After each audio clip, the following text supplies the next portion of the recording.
humanoid reptiles? A definite kink in the evolutionary theory, my darlings. Cryptozoologist Richard Freeman has another explanation for lizard man.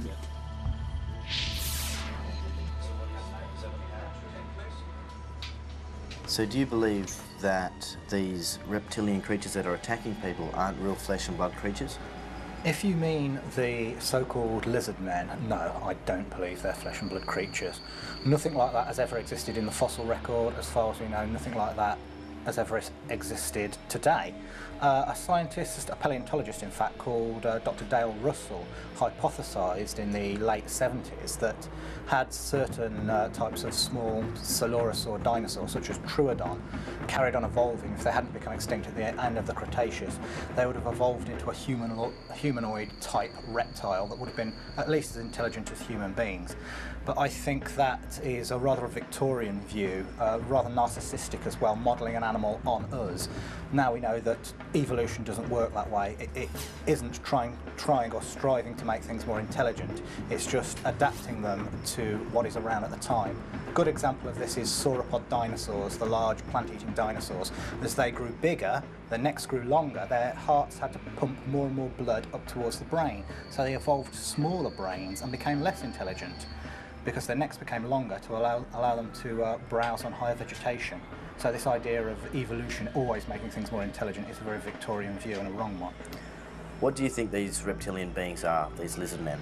Lizard men, I think, are a product of the human mind. You've only got to look in popular culture and media, and they're everywhere. We have the sea devils in the long-running science fiction serial Doctor Who. We have the villainous lizard in the Spider-Man comics. We have the reptilian creatures in the series V. They're everywhere. In legend, in culture, they're part of some very deep-rooted thing within humanity. You must remember that our primitive ancestors, around 3 million years ago on the plains of East Africa, the Australopithecines, the things that would have given them the most sleepless nights would have been crocodiles and large constricting snakes. So I think this fear of reptiles that a lot of people have is maybe a fossil memory, something inherited from our distant ancestors. So how do you explain the lizard man encounters? Maybe it was somebody in a costume, some sort of a hoax.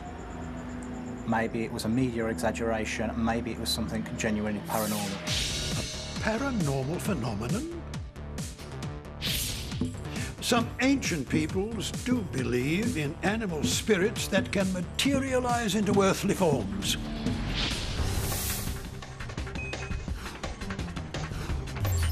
Daniel and Natalie follow that lead to Whitewater in Wisconsin, where they're about to tour a strange burial ground covered with animal effigies, including some that resemble lizards.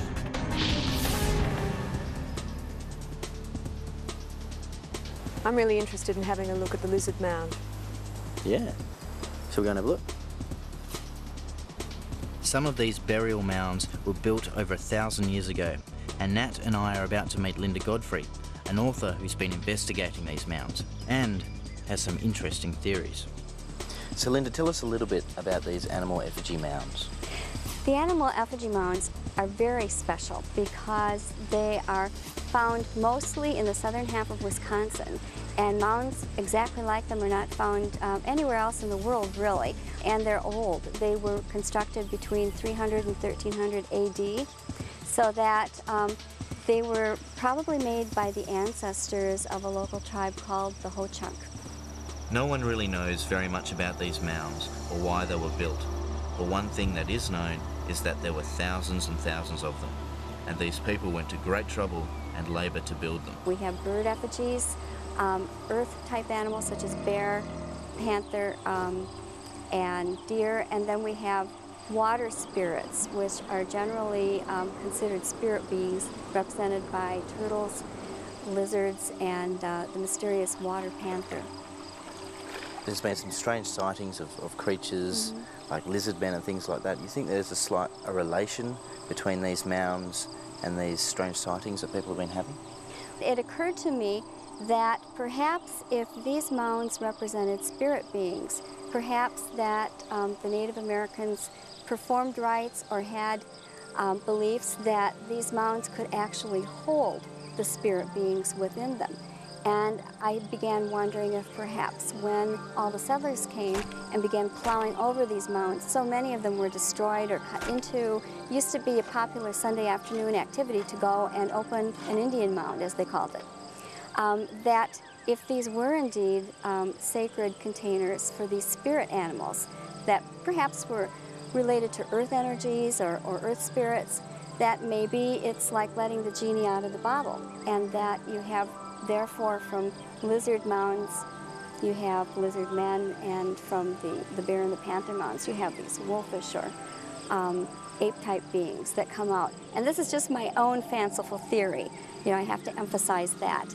But it does tie into a lot of lore that I've been able to discover.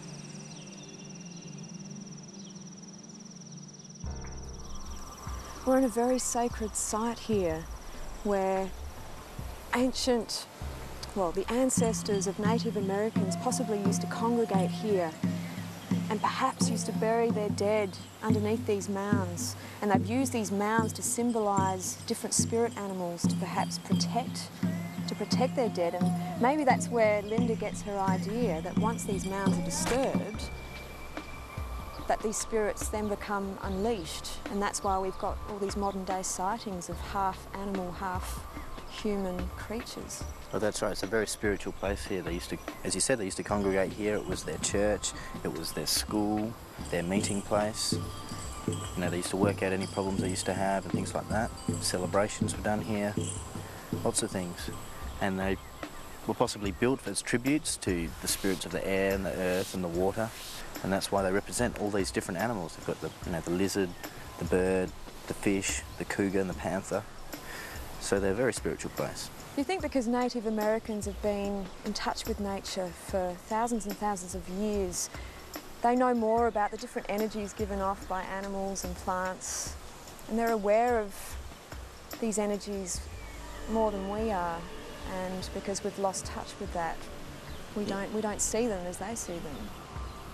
Yeah, well, that's right. I mean, I think one of the other things that Linda was saying was the shamans actually used to create or manifest these spirits to protect these areas and then embody them in the mounds.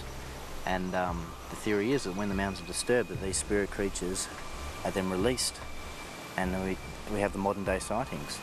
Whether that's true or not, it's a very good story, a good hypothesis anyway. I'm so glad we got to come and experience these mounds and actually see them for ourselves. You can definitely feel a presence here, an ancient presence.